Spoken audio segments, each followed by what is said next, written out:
یہ پہلا موقع نہیں ہے کہ ایک مسلم ملک کے نیوکلیئر پروگرام کو تباہ کرنے کے لیے اس کی ایٹمی تنصیبات پر حملے کیے گئے ہوں۔ ایران کی نیوکلیئر تنصیبات پر اسرائیلی حملوں سے پہلے عراق کا نیوکلیئر پروگرام بھی 7 جون 1981 کو امریکی ساختہ F-15 اور F-16 جنگی جہازوں نے اسرائیل سے اڑان بھری اور بغداد کے قریب عراق کے جوہری پلانٹ کو تباہ کر دیا۔ بعد ازاں دعویٰ کیا گیا کہ صدام حسین ایٹم بم بنانے کے منصوبے پر کام کر رہے تھے، لہٰذا انہیں روکنا ضروری تھا۔ یہ وہ دور تھا جب پاکستان بھی ایٹمی طاقت بننے کی کوشش کر رہا تھا، اس لیے پاکستان میں بھی تشویش پھیل گئی تھی۔ معروف لکھاری اور تجزیہ کار بلال غوری روزنامہ جنگ میں یہ کہانی لکھتے ہوئے بتاتے ہیں کہ جب افغان جہاد ختم ہو گیا اور امریکیوں نے حسب عادت آنکھیں ماتھے پر رکھ لیں تو پاکستان کا ایٹمی پروگرام بھی خطرے میں پڑ گیا تھا۔ اس دوران کئی بار یہ منصوبہ بنایا گیا کہ پاکستان کے نیوکلیئر پلانٹس پر حملہ کر کے اسے ناکارہ بنا دیا جائے تاکہ ایٹم بم بنانے کا خواب حقیقت کا روپ دھارنے سے پہلے ہی چکنا چور ہو جائے۔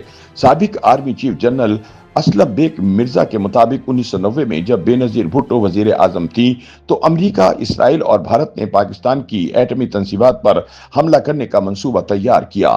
دراصل یہ منصوبہ پہلی بار اندرا گاندھی کے دور میں سامنے آیا، جس نے کہوٹا ریسرچ لیبارٹری پر حملہ کرنے کی منصوبہ بندی کی تھی۔ تاہم اس دوران ان کا قتل ہو گیا۔ بعد ازاں جب راجیو گاندھی نے حکومت سنبھالی تو یہ منصوبہ التوا کا شکار ہو گیا۔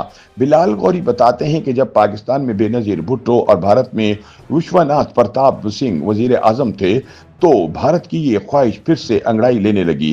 اس سے پہلے 1988 میں پاکستان اور بھارت دو طرفہ معاہدے پر دستخط کر چکے تھے کہ ایک دوسرے کی ایٹمی تنصیبات پر حملہ نہیں کیا جائے گا اور ہر سال جوہری پلانٹس کی فہرست بھی ایک دوسرے سے شیئر کی جائیں گی، مگر درون خانہ پاکستان پر مہلک وار کرنے کی تیاریاں مکمل ہو چکی تھیں۔ پاکستان کے خفیہ اداروں نے اس خوفناک سازش کا سراغ لگا لیا اور تمام تفصیلات حاصل کر لیں۔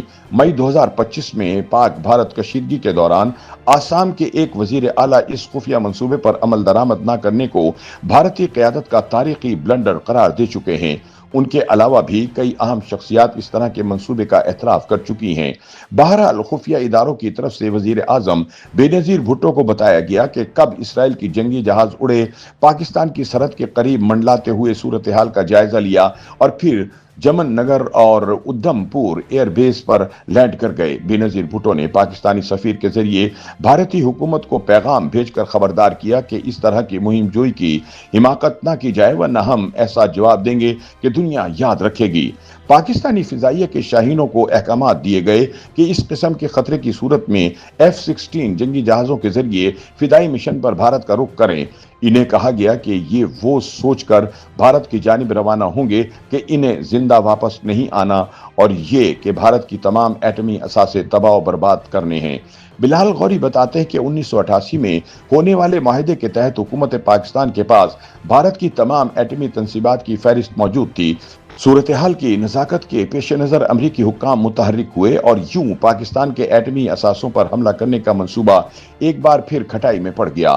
جب بھارت نے 11 اور پھر 13 مئی 1998 کو پوکھرام میں ایٹمی دھماکے کر دیے اور اس کے جواب میں پاکستان نے جوہری صلاحیت کا مظاہرہ کرنا تھا تو تب بھی یہ خدشہ تھا کہ اسرائیل اور بھارت کی فضائیہ ایک مشترکہ آپریشن کے ذریعے پاکستان کی ایٹمی تنصیبات کو نشانہ بنا سکتی ہیں، مگر اس وقت کی عسکری اور سیاسی قیادت نے پاکستان دشمنوں کے ان ناپاک ارادوں کو ناکام بنا دیا۔ یہ سب باتیں ایران پر اسرائیلی جارحیت کے تناظر میں یاد آئیں کیونکہ گزشتہ ماہ پاکستان کو بھی بھارت کی طرف سے اسی نوعیت کے حملوں کا سامنا کرنا پڑا۔ تاہم ایک واضح فرق یہ ہے کہ پاکستان نے دشمن کے ارادوں کو خاک میں ملا دیا مگر ایران کو ناقابل تلافی نقصان اٹھانا پڑا۔ بلال غوری کہتے ہیں کہ اس سے پہلے امریکہ نے ایرانی جنرل قاسم سلیمانی کو شہید کیا، پھر اسماعیل ہانیہ کو شہید کر دیا، مگر اس کے جواب میں ایران کی جانب سے محض علامتی اور ملامتی نوعیت کے میزائل حملوں کے سوا کچھ نہ کیا جا سکا۔ اب تو ایران کی ساری فوجی قیادت ہی اسرائیل کے لیے ترنے والا ثابت ہوئی ہے۔ ایرانی فوج کے سپہ سالار جنرل باقری، پاسداران انقلاب کے کمانڈر ان چیف جنرل حسین سلامی، خاتم الانبیاء ہیڈ کوارٹر کے کمانڈر میجر جنرل غلام علی راشد اور ایرو اسپیس فورس کے کمانڈر جنرل امیر علی حاجی زادہ اور کئی نمایاں جوہری سائنسدان اسرائیلی حملوں میں شہید ہو گئے۔ یہ خفت اٹھانے کے بعد ایران نے اسرائیل پر میزائل حملے سے دہشت تو پھیلائی، لیکن جس طرح تہران میں قیادت کو چن چن کر مارا گیا، اس طرح اہم اسرائیلی شخصیات کو نشانہ نہیں بنایا جا سکا۔ بلال غوری کہتے ہیں کہ پاکستان نے اسرائیلی جارحیت کے خلاف واضح دو ٹوک اور سخت موقف اختیار کیا ہے، لیکن سبق آموز بات اور تلخ حقیقت یہ ہے کہ جب آپ فہم و فراست اور دور اندیشی سے اپنی طاقت جمع کرنے کی بجائے محض جذباتیت پر انحصار کرتے ہیں تو یہی انجام ہوتا ہے۔ آج مجھے پاکستانی ہونے پر فخر محسوس ہو رہا ہے، اپنی قیادت کی معاملہ فہمی اور سیاسی تدبر کا ادراک ہو رہا ہے۔ پاکستان ایٹامک انرجی کمیشن کے سربراہ ڈاکٹر اشفاق احمد اور کہوٹا ریسرچ لیبارٹری کے بانی ڈاکٹر عبدالقدیر خان سمیت تمام جوہری سائنسدان تو پاکستان کو ناقابل تسخیر بنانے پر مبارکباد کے مستحق ہیں، مگر ذوالفقار علی بھٹو سے نواز شریف تک وہ سب سیاسی قائد ہمارے محسن ہیں جنہوں نے عالمی دباؤ کا سامنا کرتے ہوئے اس منزل کے حصول کو یقینی بنایا۔ ہماری فوج، ہمارے خفیہ اداروں نے نہ جانے کتنے ہی ایسے منصوبوں کو خاک میں ملایا جن کا مقصد پاکستان کو ایٹمی طاقت بننے سے روکنا تھا۔ اگر ایران ایٹم بم بنا چکا ہوتا تو اسرائیل کسی صورت حملہ کرنے کی ہمت نہ کر پاتا۔